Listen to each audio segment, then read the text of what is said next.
Hey guys, welcome back to World Mechanics. Our mission here at the garage, guys, is to save you as much money as we can. That's why we make these absolutely free videos. Let's go ahead and start on it now.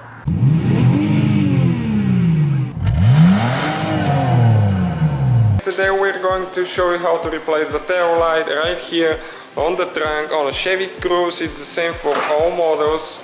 So what you need to do right now, you need to remove, it's the same procedure for both left and right, you need to remove at least 3 clips.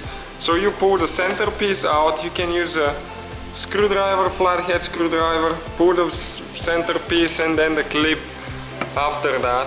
Okay, as you can see, this one right here, sometimes they're really tight, so they're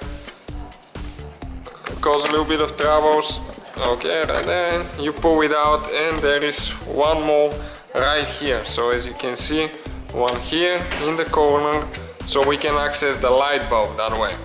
You don't have to take the whole thing off. 1, 2 and there 3. And now, okay, right here it's a light bulb.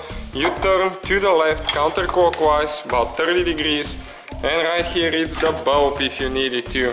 Okay, it's 3057K bulb, so you just install the new one and go again right there.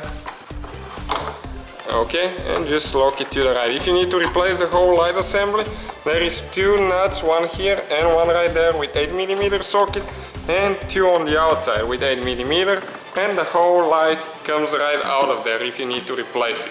Hopefully guys the video was helpful. Please do not forget to comment, like, subscribe. That way we can keep making these absolutely free videos. Guys, we have more than 19,000 free repair videos on our YouTube channels that can, guys, save you thousands of dollars in future repairs. Check them out. Thank you guys for watching and see you next time.